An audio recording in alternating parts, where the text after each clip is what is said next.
যে আপনাকে কাঁদাচ্ছে, আজ যে আপনাকে অবহেলা করছে, আজ যে আপনাকে ইগনোর করছে, সেই মানুষটা আপনার জন্যে কাঁদবে।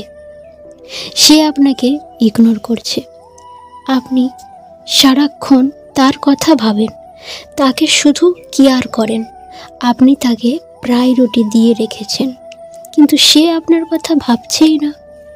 যদি এমন হতো, সকালে উঠেই ঘুম থেকে দেখলেন যে মানুষটা ঠিক আগের মতো হয়ে গেছে, যে মানুষটা আপনাকে গুরুত্ব দিচ্ছিল না, কেয়ার করছিল না, সেই মানুষটা আপনাকে আবার কেয়ার করছে, আপনাকে প্রায়োরিটি দিচ্ছে, সব কিছু আগের মতো হয়ে গেছে, সাডেনলি চেঞ্জ হয়ে গেল। হ্যাঁ, এটা পসিবল। আমি 100% কথা দিচ্ছি, আপনি যদি এই স্টেপগুলো ফলো করেন তাহলে সে আপনাকে প্রায়োরিটি দিতে বাধ্য। স্টেপ নাম্বার 1, আপনি হোম মেকার, আপনি জব করছেন, আপনি স্টাডি করেন, আপনি যাই কিছু করেন না কেন, একটা কথা মাথায় রাখতে হবে যে একেবারে বসে থাকা যাবে না, আপনাকে কোনো কাজের সঙ্গে যুক্ত থাকতে হবে। হতে পারে আপনি স্টাডি করছেন, হতে পারে আপনি হোম মেকার, হতে পারেন আপনি জব করছেন, কিছু না কিছু কাজের সাথে আপনাকে যুক্ত থাকতে হবে। যে একেবারে বসে আছি সেটা থাকলে হবে না, অলওয়েজ বিজি থাকতে হবে। এটা হবে আপনার ফার্স্ট স্টেপ। আপনি যত বেশি বসে থাকবেন তার কথা তত বেশি ভাববেন, আপনি তাকে না চাইতেও আপনি তাকে কল করে ফেলবেন, আপনি তাকে মেসেজ করে ফেলবেন, আপনি তাকে না চাইতেও টেক্সট করবেন, এবং সে ভাবতে শুরু করবে আপনার আর কিচ্ছু হবে না। তাই নিজের কাজে মন দিন, নিজের কাজগুলো মন দিয়ে করুন, আর আপনি দেখান যে আপনি কতটা বিজি আছেন। ভীষণ ইম্পর্টেন্স এই পয়েন্টটা, বিজি থাকাটা এবং কাজ করাটা ভীষণ ইম্পর্টেন্স। বিজি থাকাটা এবং কাজ করাটা, একটা লোহা যদি দিনের পর দিন পড়ে থাকে না, সেটার মধ্যেও কিন্তু জং ধরে। তাই নিজের মধ্যে কখনো জং ধরাতে দেবেন না। এটা হবে আপনার প্রথম কাজ। নাম্বার 2, কন্ট্রোল ইওর আবেগ বা ইমোশন। নিজের আবেগগুলোকে নিয়ন্ত্রণ করতে হবে। সারাক্ষণ প্রেমে গদগদ হয়ে, সারাক্ষণ দুঃখী দুঃখী মুখ করে তাকে এটা ওঠা বলে যাচ্ছি, আপনি যত তার সামনে দুঃখী দুঃখী করে থাকবেন, তত সে দিনের পর দিন আপনাকে ইগনোর করে যাবে। এটা একদম বন্ধ করতে হবে। সে আপনাকে ইগনোর করছে কারণ সে জানে আপনার আর কিচ্ছু করার নেই। এই যে প্রেমে পাগল হয়ে যাচ্ছেন, তাকে কিছু কথা বললাম যে আমি তোমাকে ছাড়া বাঁচব না, তুমি আমাকে কোনো দিনও ছেড়ে যাবে না তো, আমি তোমাকে ছাড়া একটা মুহূর্তে থাকতে পারবো না, মরে যাব। এইসব কি কথা? এইসব কথা কেন বলছেন? কেন তার সামনে আপনার আবেগটাকে দেখিয়ে দিচ্ছেন? এইসব একদম বন্ধ করতে হবে। আপনার আবেগটাকে নিয়ন্ত্রণ করতে হবে। এটা হবে আপনার দ্বিতীয় কাজ। নাম্বার 3, আমরা পৃথিবীতে কেউ একা থাকতে চায় না। আমরা প্রত্যেকেই চাই যে কারোর সঙ্গে থাকতে। আমরা যতই আধুনিক হই না কেন, তারপরেও দিনের শেষে কথা বলার জন্য একটা মানুষের দরকার।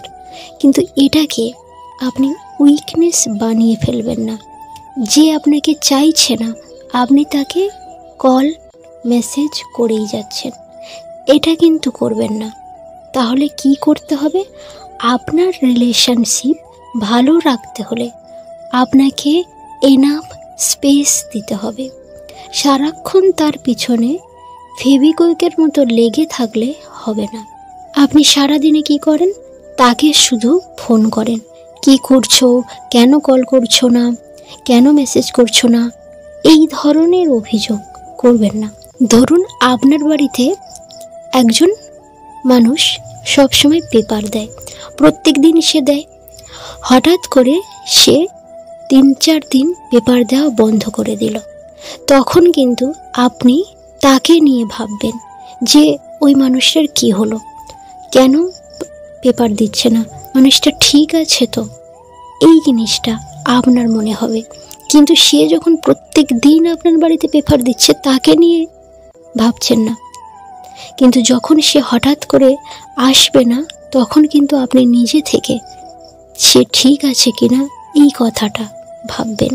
আপনি যদি যে কাজটা রোজ করেন, টেক্সট করে যাচ্ছেন, মেসেজ করে যাচ্ছেন, কলের পর কল করে যাচ্ছেন, এটা যদি সাডেনলি বন্ধ করে দেন, সেও কিন্তু আপনাকে মিস করবে, আপনার কথা ভাববে। সে ভাবতে শুরু করবে যে মানুষটা কেন হঠাৎ চেঞ্জ হয়ে গেল। এটা কিন্তু আপনাদের সম্পর্কটাকে ঠিক করে দেবে। আমরা কিন্তু দাঁত থাকতে দাঁতের মর্ম বুঝি না, তাই দাঁত যতক্ষণ না ব্যথা করবে ততক্ষণই আমরা বুঝতে পারি না যে দাঁত বলে আমাদের কিছু জিনিস আছে। একটু ভেবে দেখুন, আপনাদের রিলেশনশিপে আপনি তো তার কেয়ার করছেন, আপনি তো তার ভালো চাইছেন, আপনি তো তার সময় চাইছেন, কিন্তু সে তো দিচ্ছে না। যে মুহূর্ত থেকে আপনি এই জিনিসগুলো চাইবেন না, একটু সরে আসবেন, সে কিন্তু আপনার কথা ভাববে। সে তখন ভাববে যে কি জায়গা ছিল তার জীবনে। তাই নিজের ভ্যালুটাকে বোঝা ভীষণ জরুরি। নিজের ভ্যালুটাকে বুঝে সেইভাবে মানুষের সঙ্গে মিশতে হবে। তারপর সে আপনার জন্যে পাগল হবে, আপনাকে ভালোবাসবে। নাম্বার 4, হ্যাপি থাকা শিখুন। নিজের লাইফে গোলগুলো একটা একটা করে পূরণ করুন। সমস্ত মনটা ওই দিকে না দিয়ে নিজের আশা ইচ্ছাগুলো পূরণ করুন। দেখুন, সে আপনার জীবনের কিন্তু একটা পার্ট, সে আপনার জীবনের একটা অংশ, সে কিন্তু আপনার গোটা জীবন নয়। এটা হতেও পারে না। আপনি যে চিন্তাগুলো আজ মাথার মধ্যে রেখেছেন, সেই চিন্তাগুলো সেই জায়গা থেকে বের করে নিয়ে আসুন। নিজের কাজগুলোকে সুন্দর করুন। দেখুন, একটা কথা সব সময় মাথায় রাখবেন, আজ যদি আপনি দুঃখী থাকেন তার কারণ শুধুমাত্র আপনি নিজেই। আপনার ভালো থাকার চাবিটা আপনার কাছেই রাখতে হবে। আপনি কেন রোজ রোজ অন্যের কারণে কষ্ট পাবেন? হ্যাঁ, আমাদের মন খারাপ হতে পারে, কিন্তু সেটা ডিপ্রেশন লেভেলে চলে গেল এটা কিন্তু হতে পারে না। তাই বুঝতে হবে কোথায় থামা উচিত। যে ভালোবাসে সে ঠিক আপনাকে কেয়ার করবে। এই স্টেপগুলো ফলো করুন। আমি বলছি, যদি আপনাদের মধ্যে কোনো কারণে একটু দূরত্ব এসে থাকে আর এই কাজগুলো যদি আপনি করেন, সে আপনাকে ইগনোর করলেও আপনাকে সে আবার ভালোবাসবে, আপনার কাছে সে আবার ফিরবে। সে যদি আপনাকে ইগনোর করে, সে আপনার ভ্যালু বুঝবে, সে আপনাকে আরও অনেক বেশি প্রায়োরিটি দেবে। কিন্তু কখনো ভুল পথে পা বাড়াবেন না। যে ভালোবাসছে না তাকেই চায় জীবনে এই ধরনের ধারণা থেকে নিজেকে বের করে দিন। তো এই 4টে স্টেপ আপনি মানুন, দেখবেন যে আপনাকে অবহেলা করছিল, যে আপনাকে কাঁদাচ্ছিল, সে আপনার কাছে আবার ফিরে আসবে এবং আপনার জন্যে সেও কাঁদবে যদি সে ভালোবেসে থাকে।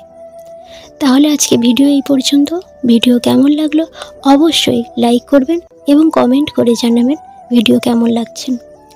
আপনি যদি এখনও পর্যন্ত আমার চ্যানেল সাবস্ক্রাইব না করে থাকেন, প্লিজ চ্যানেলটিকে সাবস্ক্রাইব করে পাশে থাকবেন। অনেক অনেক ভালো থাকবেন, সুস্থ থাকবেন। ধন্যবাদ।